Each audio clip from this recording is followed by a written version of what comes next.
Good afternoon, everyone, and thank you for tuning in to Stateside Footy. Before we get into today's video, go ahead and hit the like and subscribe button, but also make sure to hit the notification bell so you don't miss out on any upcoming content from Stateside Footy. Thank you very much.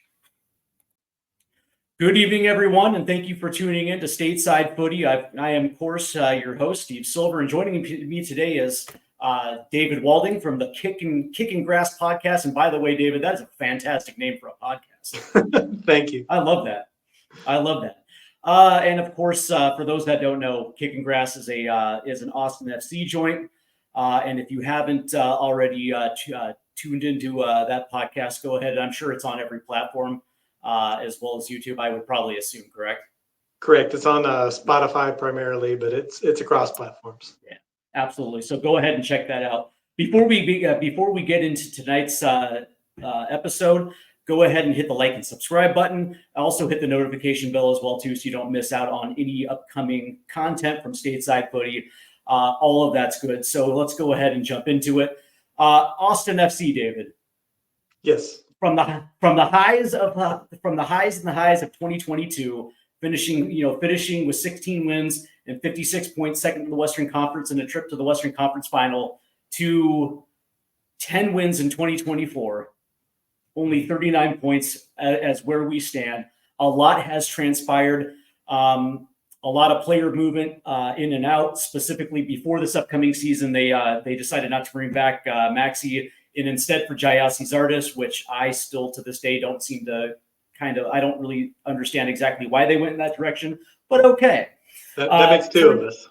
Yeah, turns out Emiliano Rigoni didn't necessarily work out. He has his contract terminated earlier this season, but most notably, Sebastian Jeruzzi basically having an MVP season 2 years ago to this season, where quite literally, I think it's 6 goals this season. Yeah. So there's a lot of things that did not go right this year for Austin FC, to the point where Josh Wolff gets sacked.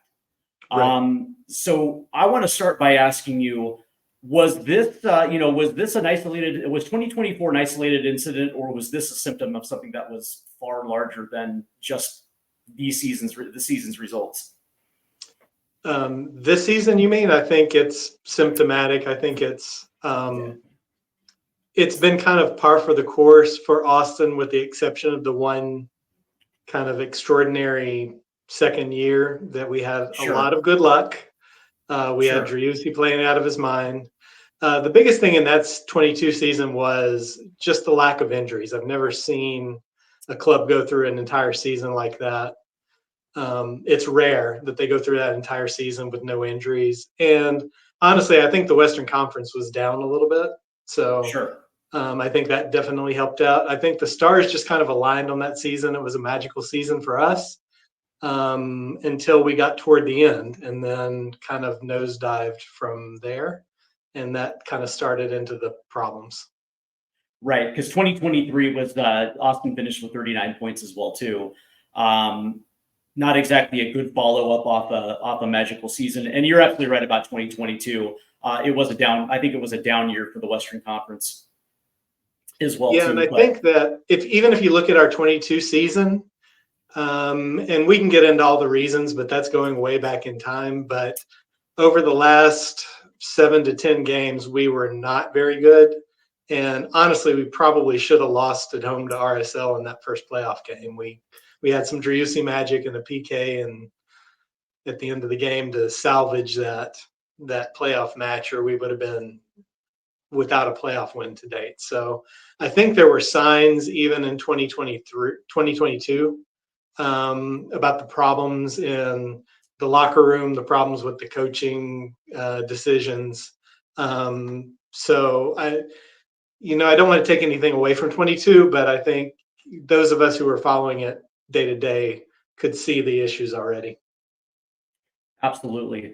Now, so how you and I actually ended up coming together for this podcast was, we were acquainted on X, and I noticed one of your posts, and I responded to that post and you gave me some pushback, and I absolutely love the pushback, by the way. Yeah. And naturally, when I get to, and you don't know this, but when I get to know a club, and I was kind of curious about it because, I just, when it comes to Anthony Precourt, man, I guess I had some preconceived notions of the things that happened in Columbus. And I started seeing posts about Austin FC, and then I started reaching out to some of the supporters to get an idea of just exactly what was going wrong. And of course, when you start talking to different members of of the supporters groups, you kind of get a rough idea.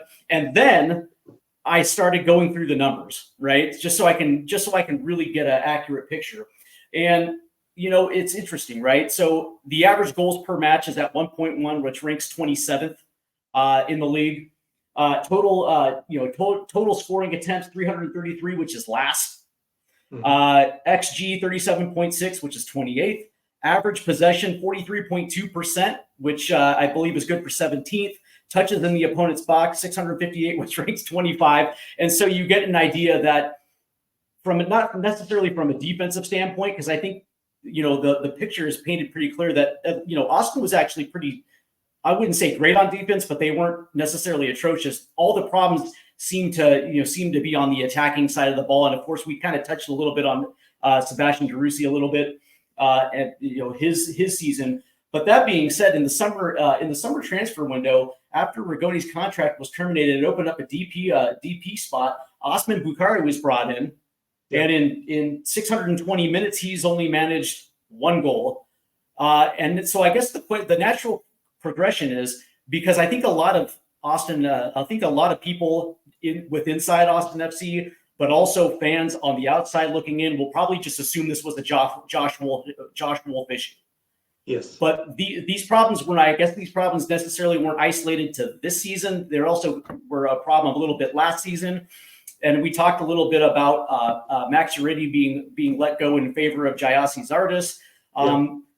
And I've noticed when I was watching Austin this season, I noticed that Josh Wolff really did try switching things up a little bit to try to figure a few things out, try to figure out how to be more involved with the striker position. It just didn't seem to work. Was this really a symptom of Josh Wolff specifically not being able to figure it out with the pieces that he has? Was it a lack of pieces? Was it a lack of wrong pieces?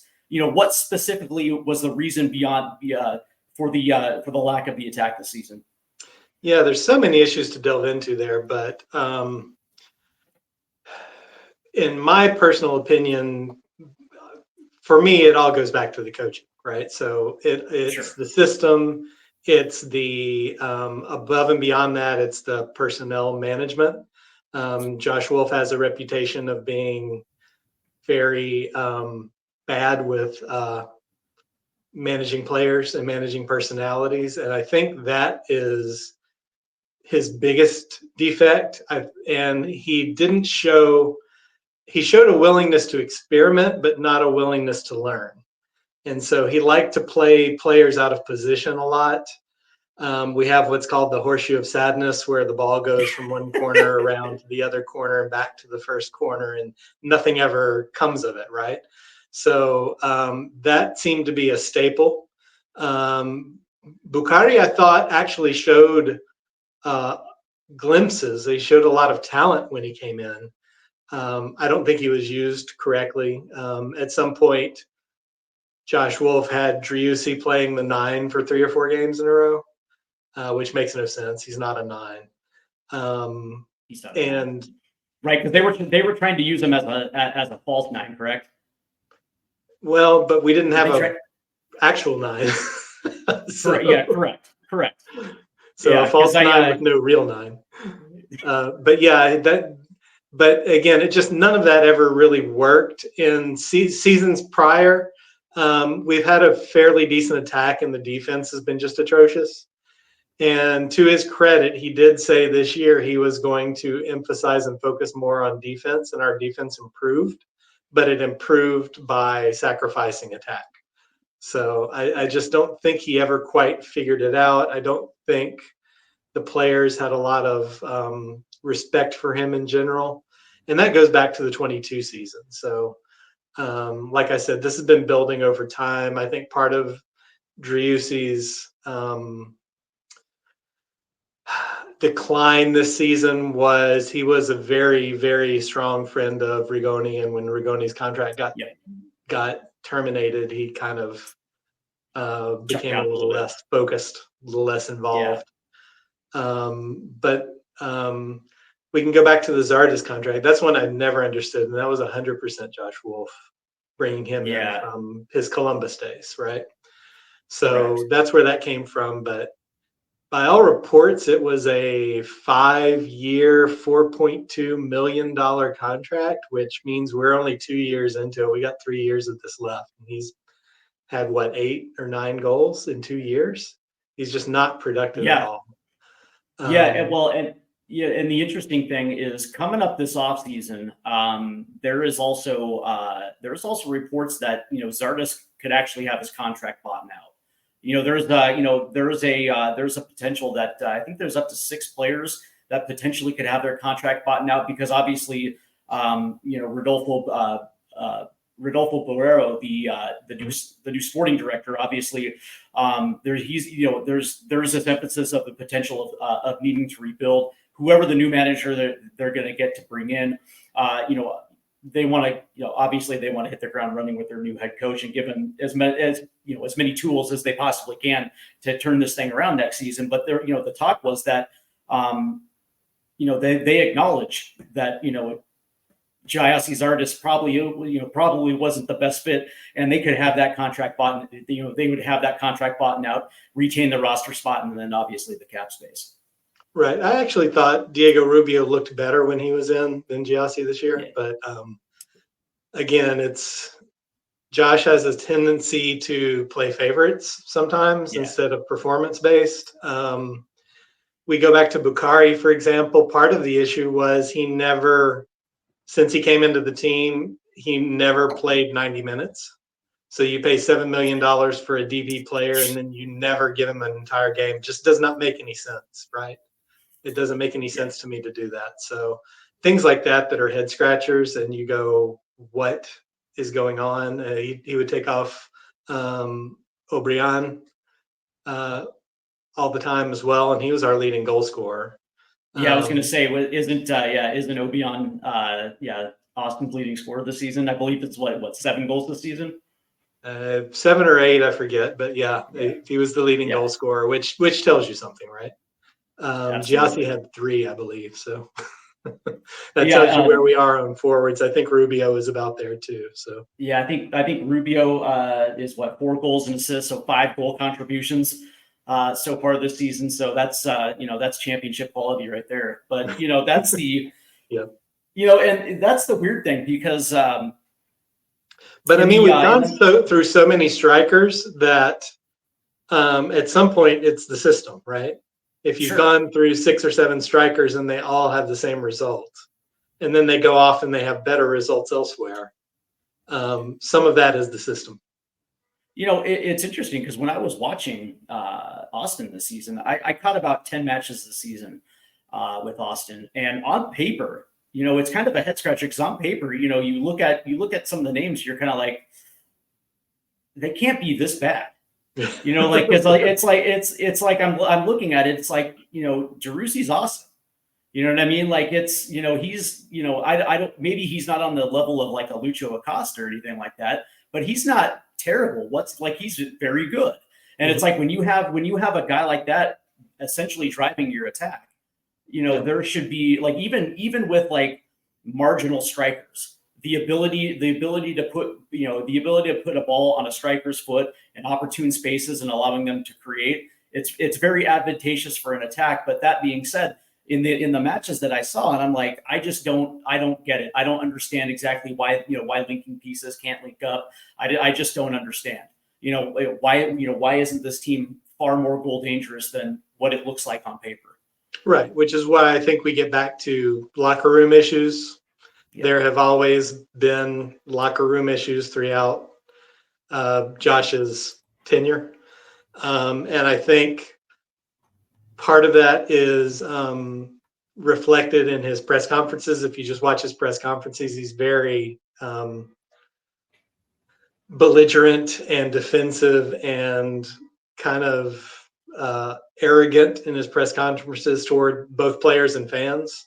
And I think that just carries over into the locker room, and you can hit those sweet spots, but they don't last. And that's been kind of the issue over the 4 years, even in the 22 season. So like toward the end of the 22 season, when things were going really well, we had Musajite as a striker from the beginning of the season, but never really played him. It was Aruti, which is fine, and it was working. I thought they should have given Jite more minutes, right, from the get-go, but he didn't. So what happens? We get to right before the playoff run, and Josh makes a switch and benches Aruti for Jite is what happened. And it's not that Jite was bad; it's that it broke the locker room. There was no real reason to muck around that. We can always discuss his penchant for playing Owen quite a bit, which rubs people the wrong way. And Owen's a good player. He has played 9 different positions for Austin FC, and that just kind of tells you he's not the best at 9 different positions on the field, right? So there's a lot of things that go into the dissatisfaction with the fan base and with, I think, some locker room issues that are going on. And you saw the whole Fagundes disaster last year, which was entirely Josh dragging him in the media about not deserving his new contract and then benching him. And so things like that, and it's not just the player that it's affecting, but the other players see that too. And I think that's been a big running theme throughout these past 4 years. So I, for one, am happy. I'm interested to see what Davey does on Saturday, and then see what Burrell does for next season. I think the players he brought in have all been good, and they've all been improvements. We have been saddled with some bad contracts. A lot of those contracts were Josh Wolff's contracts, though, when he was also sporting director, and that was a disaster. So Reyna, people can argue back and forth. We had the whole mess with Berhalter and Reyna and that fiasco, which led to him being ousted in January of 23. And then Josh Wolff stepped in and took over, and the contracts were really bad after that. I'm glad that you brought that up, because I was curious about how that played in Austin, right? Because it's not Dallas, and it's certainly not Houston, right? And when you have those type of, I didn't necessarily think the Reynas looked great coming out of that that scandal. As a matter of fact, Greg Berhalter ended up looking very good coming out of that. But that being said, a lot of it was I guess you can say parental scorn from the Reynas, because Gio, as somebody that has been in and around the U.S. men's national team since the 90s, I have never seen anything quite like Reyna Gate, and the overreach of Gio Reyna, because his kid was punished for training, a lack of preparation and training, and then being sent home from the World Cup, and then all this other. I was just curious about how that played in Austin.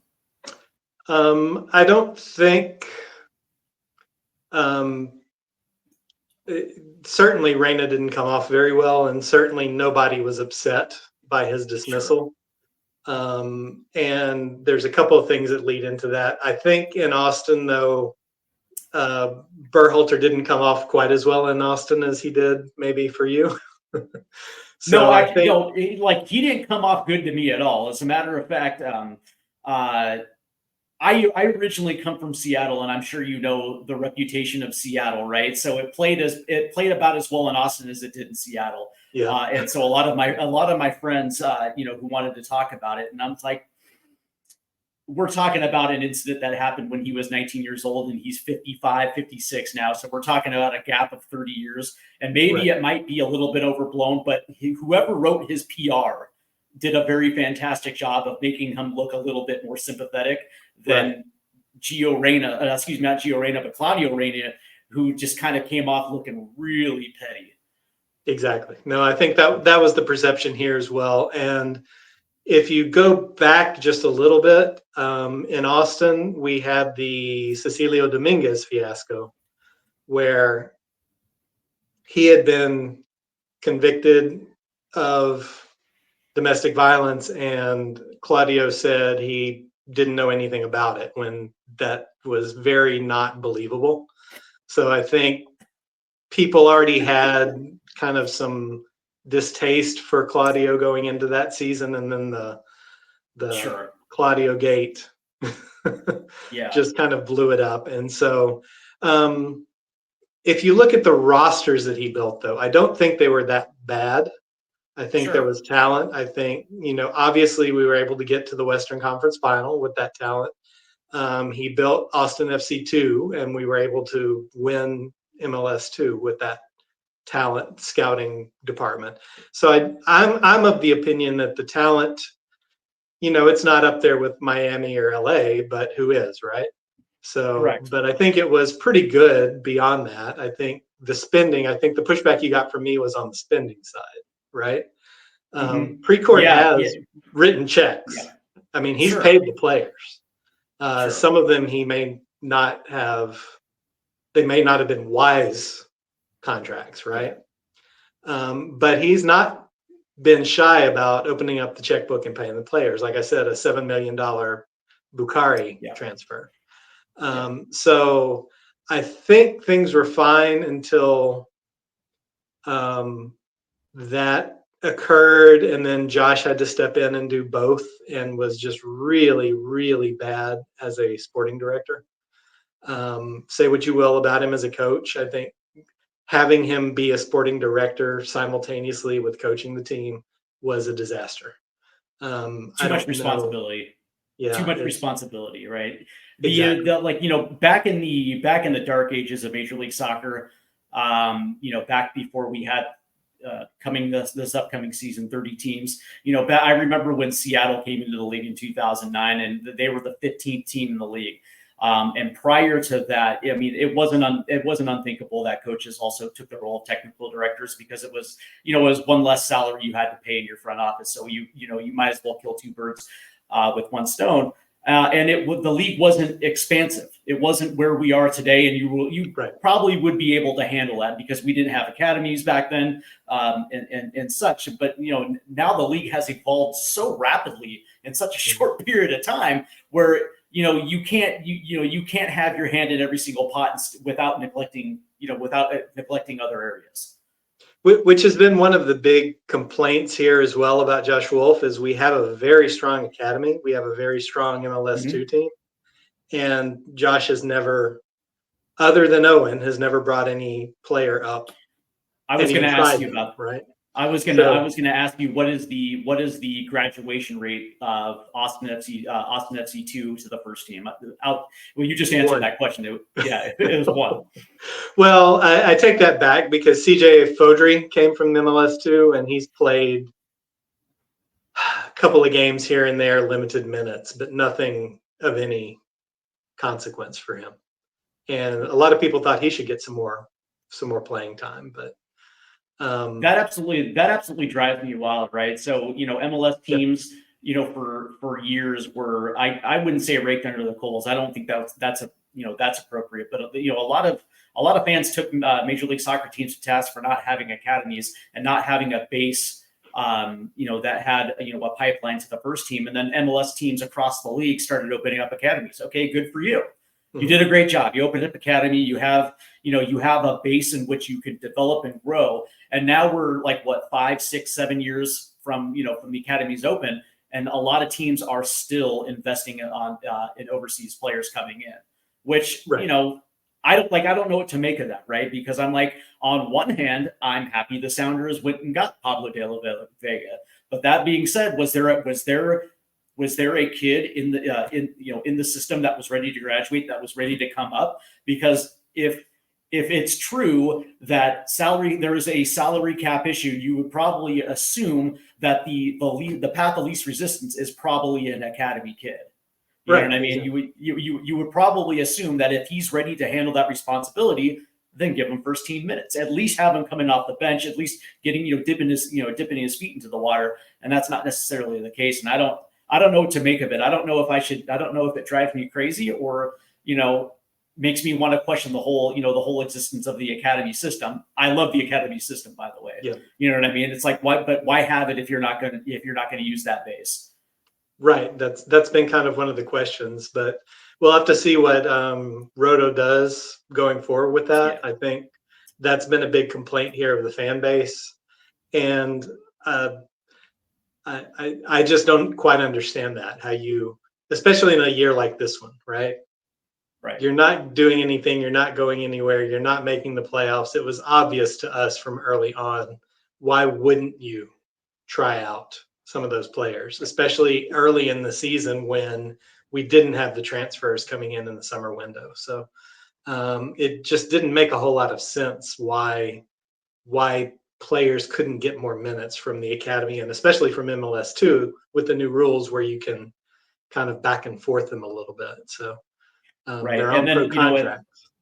And then with the and with the decision by Major League Soccer to axe most of the league from the U.S. Open Cup, where it takes away the opportunity to win a trophy, right? It's like I thought that was the dumbest decision. Like, first and foremost, let me backtrack and just say that I am not a fan of Don Garber whatsoever.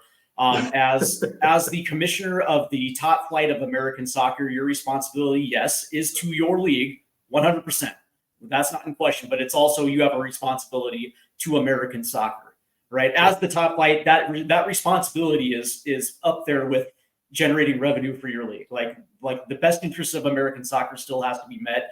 And the fact that you're citing schedule congestion when he was the one that created the schedule congestion, right? Like, that's right. So it's self-inflicted, and then you're going to take away, especially for a team like Austin.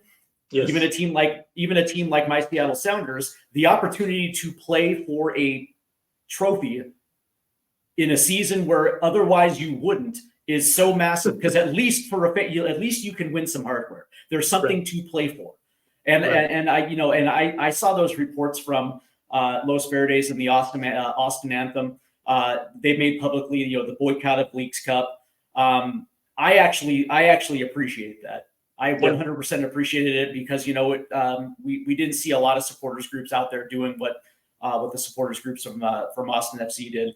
You wouldn't have thought it, but that was a huge deal in Austin and for the fan bases, was withdrawing from the US Open Cup. Open Cup. I mean, it was a mixed bag, because you have a certain subset that say, well, it wasn't a team decision, it was a league decision. So Austin FC didn't have anything to do with that, and we should go support the players anyway. But I think that was more of a minority in Austin. I certainly boycotted Leagues Cup and have no intention to go until they reverse that decision. Yeah, I didn't watch Leagues Cup either. It was funny because I it's a fake tournament, number one. Liga MX sides don't care about it. That's number two. And it's like, just win the Open Cup and you can get into the CONCACAF Champions League. You know what I mean? So it's like you didn't have to create a fake tournament to add more teams to the Champions League. You already had that avenue with the Open Cup. But I remember sitting there in the summer just kind of looking at results, and I'm like, okay, cool. We beat we beat Pachuca. Whatever. You know what I mean? It's like they probably didn't play their first team, like we beat the LA Galaxy. Okay, whatever. You know what I mean? And then we got we got shelled against LAFC again, and it's like, whatever. It's like it's like whatever. So I want to talk a little bit about Rodolfo Burrell. He arrived in the summer of 2023. He is the ex-Barcelona, Liverpool, Man City academy guy, and he let Josh Wolff roll.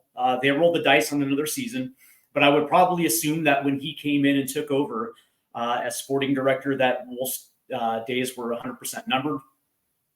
That anything other than a playoff appearance or maybe even not just a playoff appearance, but a deep playoff run would probably be the only thing that would save his job. That obviously didn't happen. Has there been any talk about the profile of what he's looking for moving forward in a coach? He absolutely won't say. He went back to his infamous line of, "I've got names you wouldn't believe wanting to come here," which is what he said about players during the summer transfer. You won't believe the names. Oh my God, Pep Right. Guardiola. Whoa. Yeah. Exactly. But, we didn't really see that pan out with the players. Then when he's asked about the coaching profile, he's not very responsive. He said, "I'm not going to get into that. I'm not going to tell you. I don't want to state that at this point in the negotiations, but I'm already talking to people," is what he said. Okay. So I don't know. I have to think, just to backtrack a second, the prevailing feeling in Austin was not that, whoops, my backdrop is going. Yep, it's all good. It's all good. Let me get rid of it. There we go. There you go. The prevailing feeling was not that Josh Wolff's position was necessarily that in jeopardy, even if he didn't make the playoffs. So it actually came as a little bit of a surprise to people here when he was fired when he was. That was what Roto stated from the beginning, was the goal is to make the playoffs, which PS, and by the way, was a really, really low bar. I mean, everybody and their brother makes the playoffs in MLS these days. Sure. So making 9th in the West is not a very good season, right? So people were already a little bit annoyed at that bar being set so low for Josh. But I think that even with us being eliminated, the thought process was that Josh might just hold on to the beginning of next year. And he didn't. So I'm happy with that. I'm surprised by that a little bit. They were in serious jeopardy of not selling out this final game this coming Saturday. And it would have been the first time in the club history.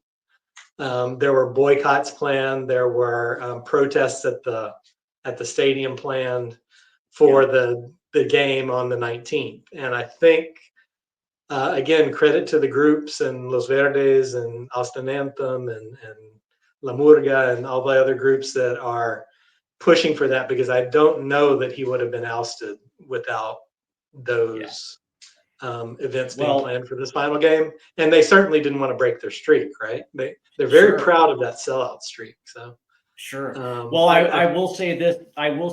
Right? Once you start messing with daddy's money, I mean, like you're gonna start ruffling some feathers, and that was the one thing that, especially right now in Major League Soccer, a lot of teams are still rely on match day revenue.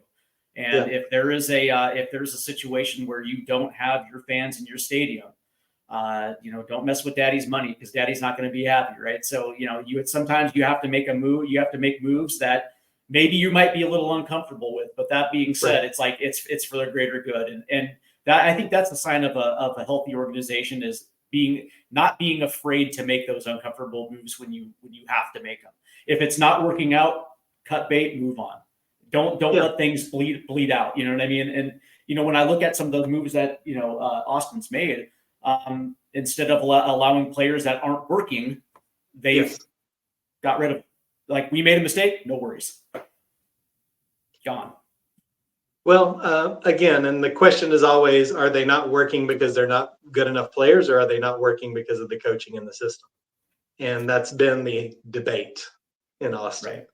Right. How much it is a lack of talent, how much is a coaching issue. So I guess now we'll find out, because we'll have a different coach. I personally think the talent is there. The talent was there for Western Conference Finals 2 years ago. So it's not that different of a roster than it was back then, right? Could it be better? Sure, it can always be better. But especially with the moves this year, with bringing in everybody that Borrell has brought in, I thought has done pretty well for Austin. And again, there's the Bukhari complaint about the lack of goal scoring, but our goals usually came from midfield, right? So Yeah. Yeah. Yeah. the forwards have, even when we were scoring, 3-4 goals a game, they were coming out of midfield. They weren't coming from the forwards. So Diego was probably the exception. So Fagundes got his goals when he was there, and what happened? He got shipped out to LA. So a lot of it seemed to be personality conflicts is where things seem to have gone wrong in Austin, and that just having coach that just can't be good for a locker room.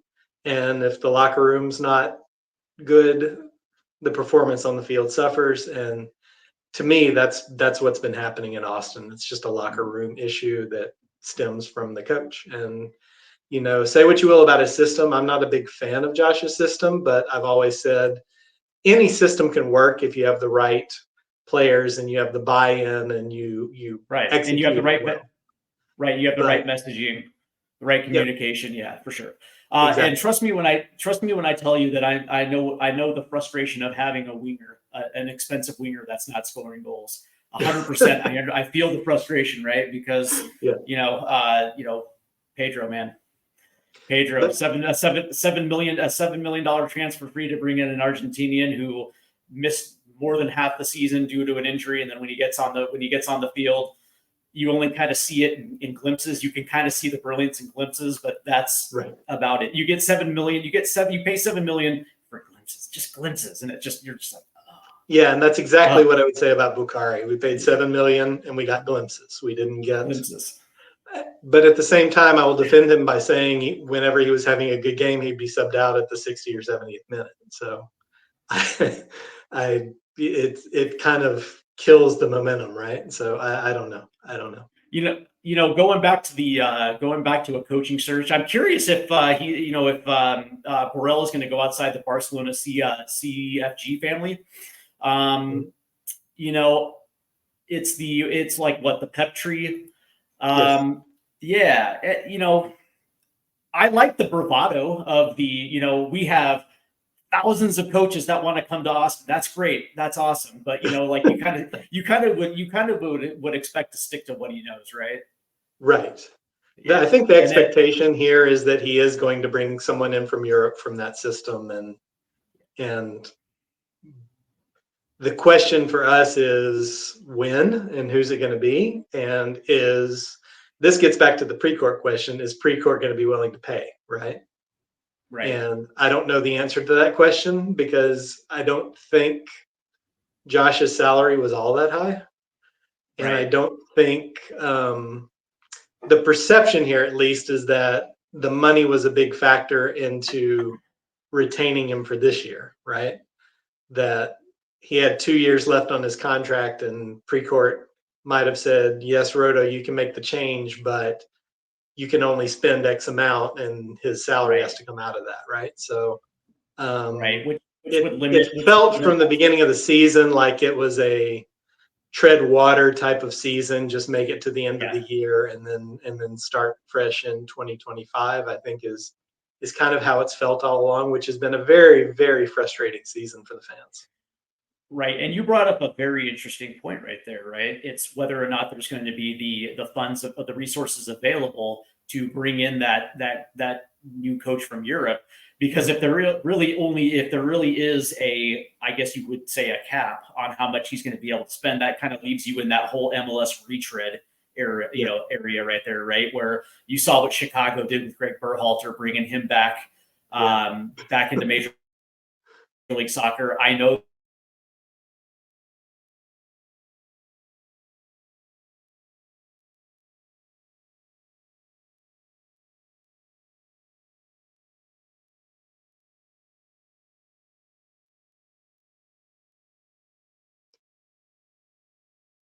I'm afraid you froze on me.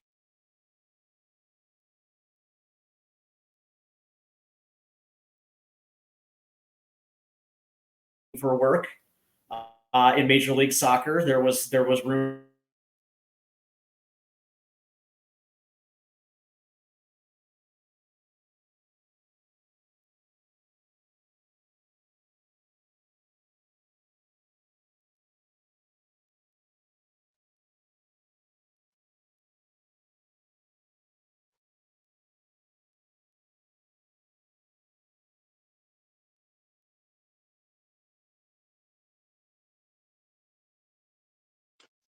I'm sorry, you've kind of cut off on me.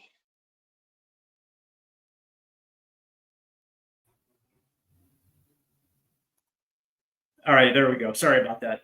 Okay, we're back. All right. So yeah, as I was saying, there was talk about Bruce Arena wanting to get back in Major League Soccer. He talked to San Jose, and of course, I feel very, very bad for San Jose fans. Good Lord, man, good Lord. Do you really? I really do, because they have the worst ownership in professional sports in America, period, point blank. If you've been following anything about the Oakland A's, then you know exactly what's going on with the San Jose Earthquake. But yeah, and then there was also rumor that Jurgen Klinsmann was also looking at Major League Soccer as well too. So that would be, I think that would literally be tragic if Austin had to settle for essentially an MLS life or a retread. I think that it would do that entire community a complete disservice. And I don't think the fan base is going to go for that. I think he has to make a splash of some sort in the coaching hire to kind of get the fan base back on board. It doesn't have to be, this high profile Pep Guardiola type coach, but I don't think it can be a Bruce Arena. Berhalter was the great fear in Austin. So I'm so happy that Chicago hired him, because it took him off of the table. You have one bad spell as the U.S. men's national team head coach, and then all of a sudden, the entire country is like, you know what? Nah. I think he will be. I'm being sarcastic, of course, but I think it will be an improvement for Chicago, but I think the problem is that, Josh Wolff came from that coaching tree, Lucha Gonzalez up in Dallas from that coaching tree, and they've just been abysmal. So why would you bring in somebody who's a slightly better version of the one you just got rid of? So right. But and also realize the bar is not high in Chicago at all. That bar is not high at all. Good Lord, could you imagine if Greg Berhalter ended up in? Oh my God, that would be and you would, on some level you could understand it, but let's also remember that he got fired from the Swedish second division because his teams couldn't score goals, and it's like he had that little bit of success in Columbus, but eventually he left, and the knock on him in Columbus was that his teams couldn't score goals. And one of the things that Austin has had issues with is scoring goals. And it's like, well, how does that remedy the situation, right? It doesn't. Right.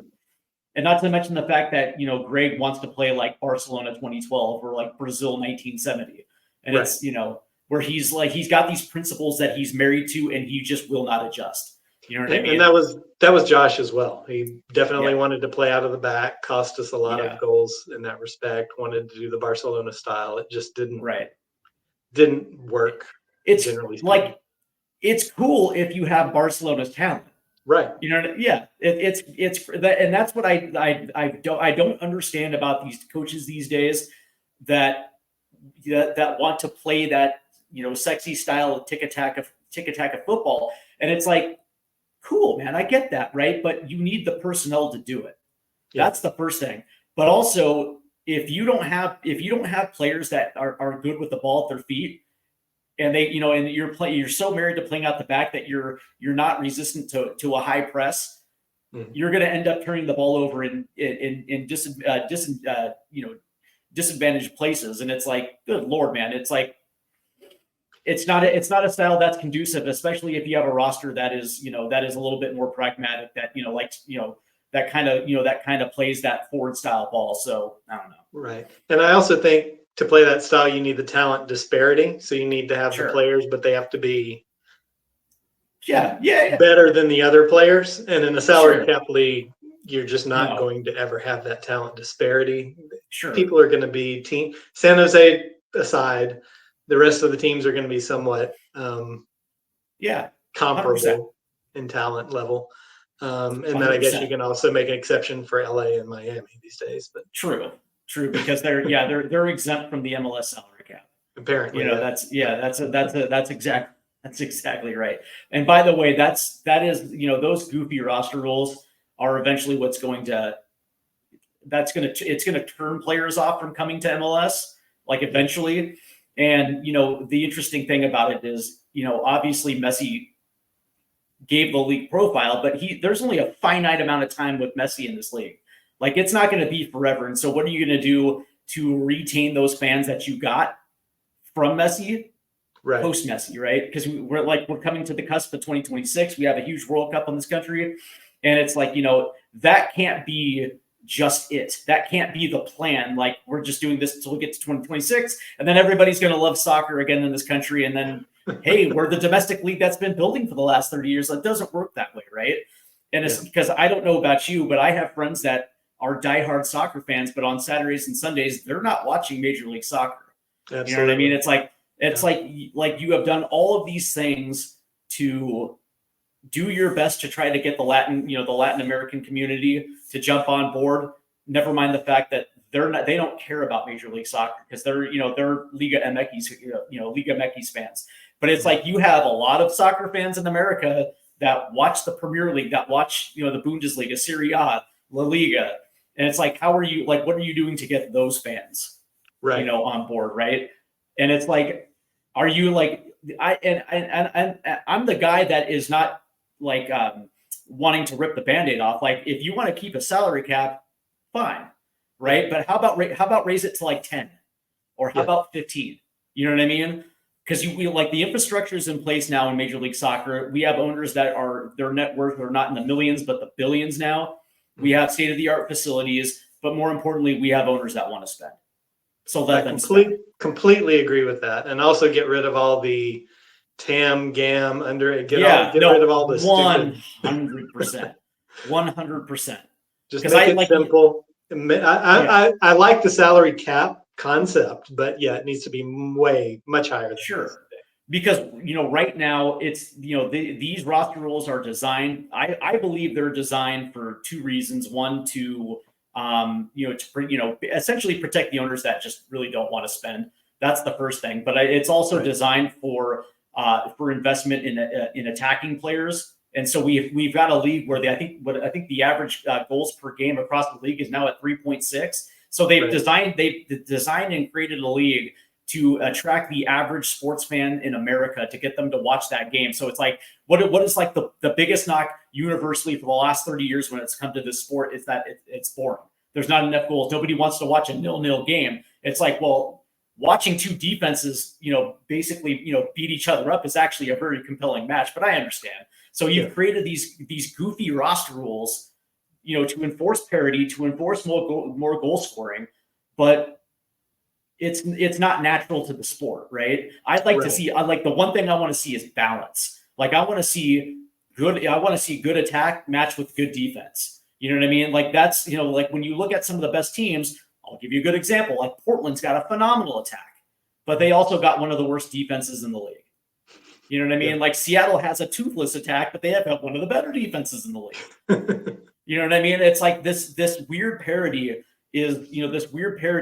turns a lot of people off to this league. Well, Portland's had a great attack until the last month or so. Yeah. I don't know, man. Evander's amazing. So that dude's amazing. But so, before we go, I really want to talk about this upcoming offseason, because I mentioned a little bit before, there's going to be a situation where there could be up to 6 players that could have contract buyouts, which would open up a lot of cap space. When it comes to reshaping this attack, it starts at the striker position, correct? Absolutely. Yeah, absolutely. Diego Rubio and Jesse Zardes are not it. I mean, but what are you talking about, man? Zardes is a member of the U.S. men's national team. He's a part of the player pool, man. Yeah, and he was comfort food for Precourt and Josh Wolff. Josh brought him in because he's familiar with him. Precourt was familiar with him. Yeah. They thought that was the solution, but he always relied on athleticism and physicality, and with his age, he's just lost that. So he's not the player he he once was, and we could debate how good that was back in the day. But no, I was being sarcastic, because the idea of bringing in a guy like Zardes and giving him the bulk of the first team minutes in a starting position at this age, at this stage of his career, it's you're committing suicide. You're committing your attack to suicide. I was going to say, it's like what you guys weren't feeling Kai Kamara. You know what I mean? That's like, yeah, I mean, like if you're going to go old school, like go really old school. You know what I mean?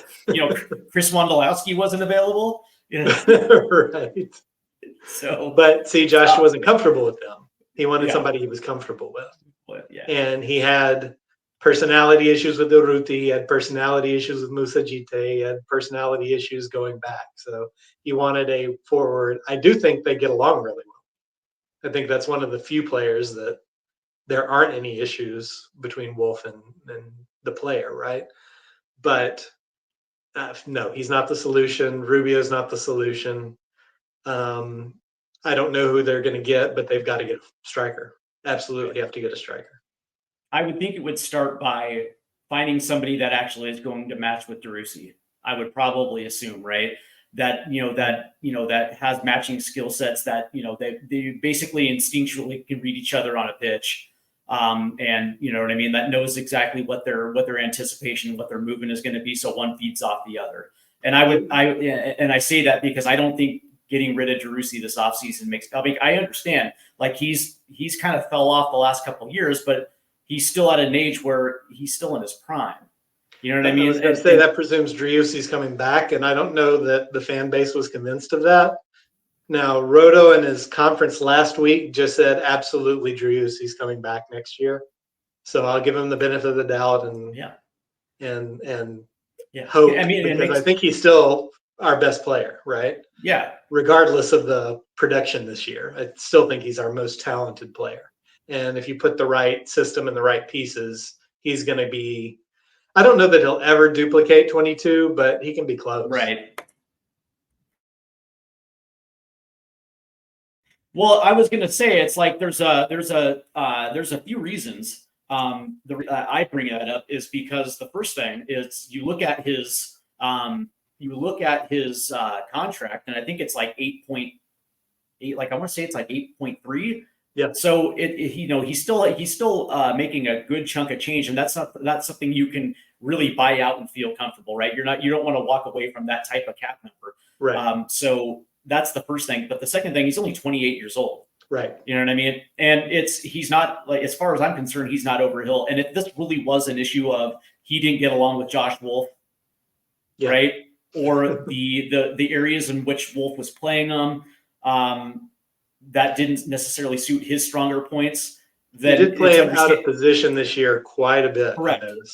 So then you can understand the fall off on production. But it would be one thing if he was like 32. You can understand it, right? You're like, okay, understandable. He's whatever. But there's still plenty of mileage left in his gas tank. And I think it would be a little bit foolish, because you can still build around him at this point. Sure. And there were several players like that that there were questions about. I think the rumor with Driussi was Liga MX teams were after him, so they could sell him. The ones that I think I was most concerned about, like Driussi, like Danny Pereira, I think the changing coach is going to make sure they return. I think if Wolff had been back, that might have changed the equation. So that must have gone into it. They claim Owen will be back next season, which I would be very pleased with, and I would love to see him play for not his father, and actually have a position on the team. And there's several players like that. I think most of them will be back. I don't think all of the players will be back. I think where you're going to see the cuts are in the older players. So Rubio. We've got. What about Ring? What about whom? Ring. Oh, that's another great question. I don't expect him to be back. They bought down his contract, but I think if they bring him back, it's going to be at a seriously reduced pay, and I'm not sure he's going to want to do that. And these are where the goofy roster rules come in. Is it going to be Tam or is it going to be Gam? Right. So exactly. yeah. And then I think probably Hedges is gone, for example. Yeah. So you look at anybody over 30, I think the tendency is going to be to move on. Yeah, get younger. Get younger. Is Manuel Junco still their head scout? I'm not exactly sure what's going on with their scouting department, to be honest. Yeah, because I was curious because I was wanting to know is Austin relevant in South America in the Argentinian and Brazilian areas? Because it seems like a lot of MLS teams are. I don't want to use the word poaching, but yeah, they're poaching players from the Argentinian Super League and the Brazilian leagues as well too. So I was just kind of curious if Austin has has relationships or has a foothold in some of the bigger leagues in South America. They did under Claudio Reyna, so I was much more plugged in when it was Claudio Reyna and Sean Rubio and that group. Since Borrell came in, it doesn't seem that way. It seems like he's more focused in Europe. Gotcha. So I guess that makes sense given his background. Sure. I guess we brought in Biro from Brazil, second division. But beyond that, his signings have all been basically from Europe this year or from MLS. Right, because they got the center back in the summer transfer window. Mm-hmm. And they also got the right back as well too. Mm-hmm. Yep. All right. I was just kind of curious. And then both O'Brien and Bukhari came from MLS, right? So correct. Bukhari came from Red Star Belgrade, right? Yep. That's right. All right. Well, I was just curious because when we're talking strikers, it seems like the fancy thing to do these days is to get a striker from the South American leagues, little flair, when especially in conjunction with a guy like Sebastian Tarusi, you would probably just assume that it would make sense to go get another Argentinian, but right. All righty. Well, I want to thank you for stopping by today. This was really awesome, man. Thank you so much. Yeah, absolutely.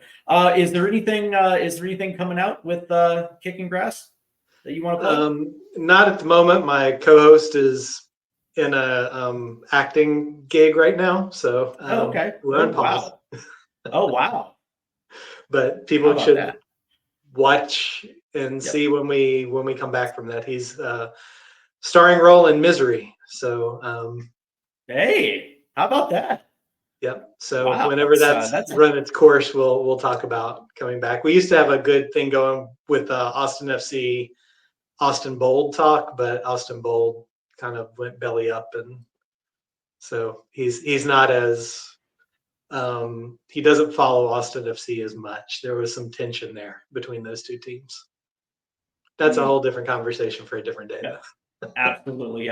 Before you go, what's your prediction for the MLS playoffs? Oh gosh. Western Conference first, obviously. I was going to say, can I not say Miami? Yo, you can easily say not Miami. Because, by the way, it was the idea, like, I don't know how you feel about this weird conversation that the Supporter Shield is now, there's more emphasis on the Supporter Shield than the MLS Cup. Only in Major League Soccer could that ridiculous conversation ever take place. Right. Because, when you say something ridiculous like, the Supporter Shield is more important than the MLS Cup, is what you're saying that we probably don't even need to watch the playoffs at that point, right? Because if the MLS Cup doesn't mean anything, then we've already seen the best of what the season already has to offer. Although with 18 teams in the playoffs, there is some diminishing of the importance of the playoffs, right? But oh boy, I hate to say Galaxy, but I gotta give them a nod in the West. They're gonna have home field advantage, and they're really looking tough right now. So I've got to, I guess, say Galaxy, and boy, my two of my three most hated teams, I'd have to say Columbus in the East then. Here's the thing, right? it's apparent that I'm a little bit infatuated with the Sounders, right? Yeah. My thing about this is these aren't the Sounders from 2016 to 2020. When we were easily the best team in Major League Soccer, and we go to 4 MLS Cups in 5 years, winning 2. Yeah. We're not that team. We're not that team anymore. We're a little bit. Yeah, we're not. Quietly, we've had a very good year, but I don't think we're built for the playoffs. And if we get Colorado first out the gate, I don't even know if we get past Colorado. But I really like the LA Galaxy. I love that attack. That is one of the funnest attacks in the league. I like Marky Delgado too, in the role that he's playing there. I'm not a fan of their backline though, and that's the thing. It's like can the LA Galaxy outscore everyone in the playoffs by 4 goals or more, right? So it's like you're gonna have to overcome some defensive deficiencies in order to make it to MLS Cup. The team that's my sleeper in the West is the Portland Timbers. I hate saying it because Sounders duh, but we get Portland on Saturday on decision day. That's going to be interesting. But I love that attacking three with Portland. I actually think it's better than the Galaxies. I don't think Portland has what it takes to get there. And I think it seems like the path for them is they put themselves in a hole, and the path is too difficult.